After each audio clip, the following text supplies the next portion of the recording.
Okay, thank you, Mr. Speaker.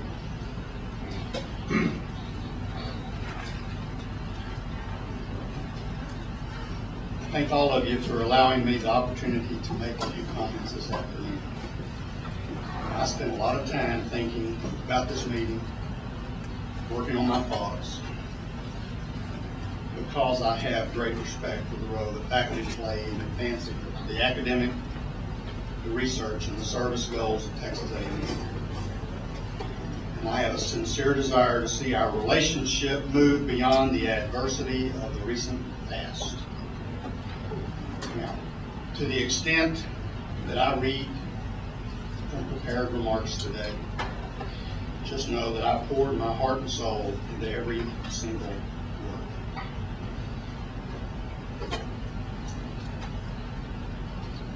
If students are the heart and soul of this university, faculty are the mind and the conscience.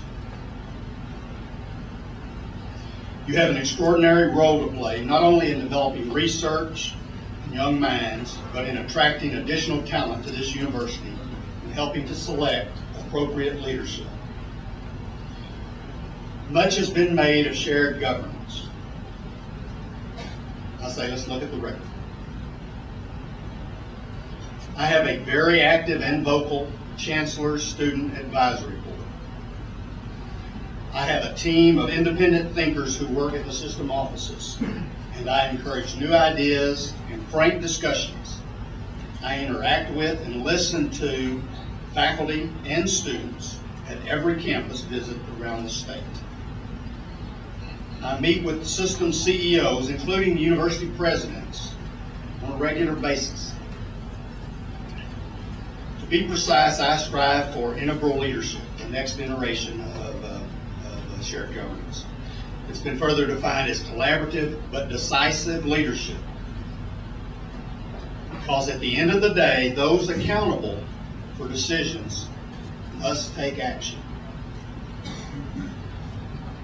I would also encourage you to allow the committee charged with defining shared governance to complete its deliberations before presuming that no one is supportive.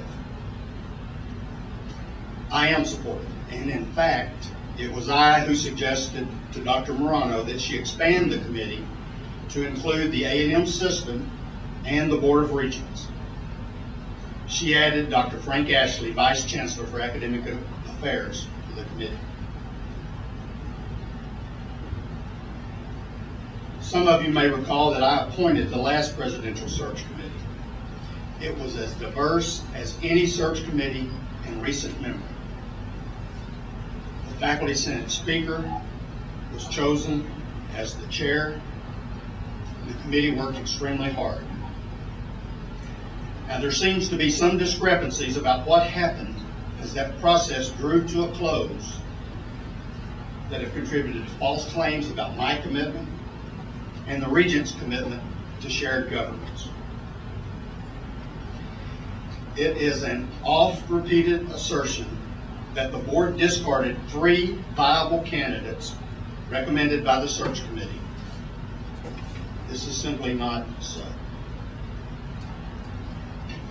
The chairman of that search committee knows that the one candidate who did not come for a Board of Regents interview withdrew long before any weather incident. I called the candidate personally and convinced him to come back into the search.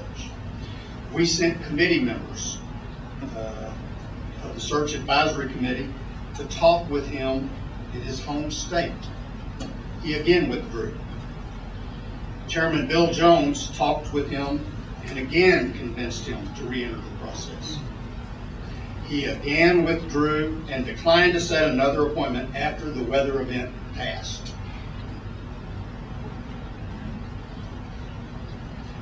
Another candidate simply did not meet expectations for the president of Texas A&M, meaning the board in essence was given one candidate from which to choose.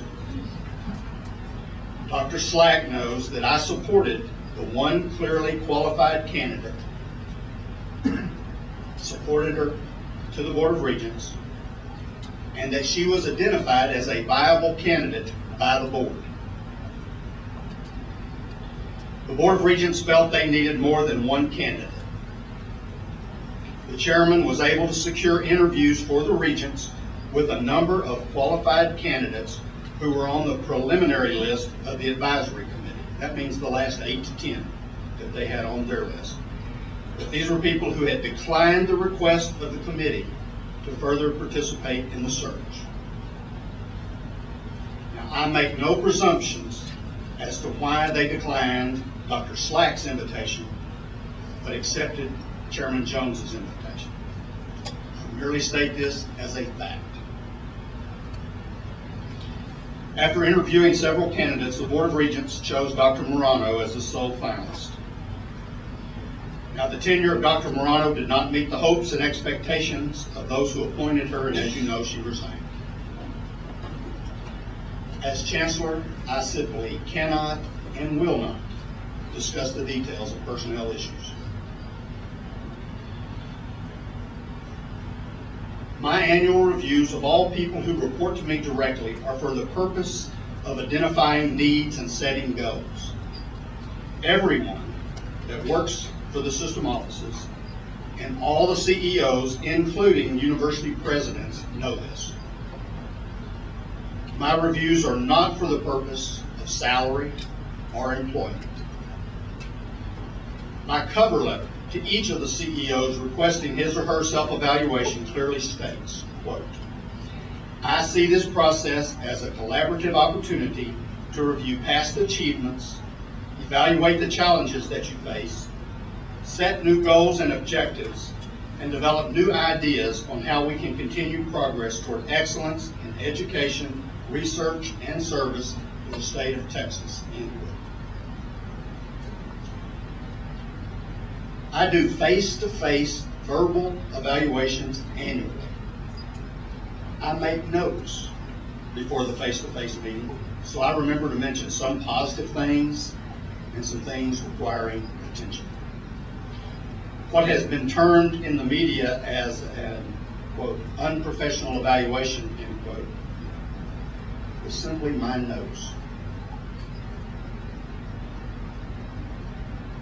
All of my executive staff and all of the CEOs have heard me say that the annual review is not the only time to evaluate and provide feedback. I meet with all the presidents many times during a year. I always have feedback on issues, including an assessment of needs and issues that need addressing. Dr. Morano received positive feedback for some of her performance during the year. She also received comments from me encouraging more collaboration and cautioning her to be careful in taking counsel from others who had previously had their own difficulties.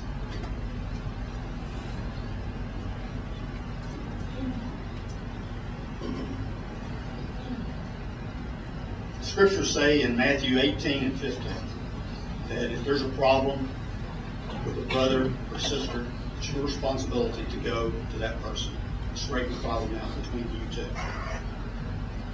Earlier this year, I went to Dr. Morano's office. We had a very frank discussion.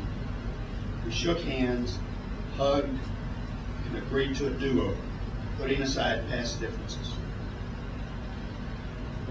Knowing Texas A&M is bigger and more important than any one individual, we both still believe that today. Eventually, open records requests were filed, and in compliance with the law, my notes from February were released. All right, I'm a big boy. I can take criticism.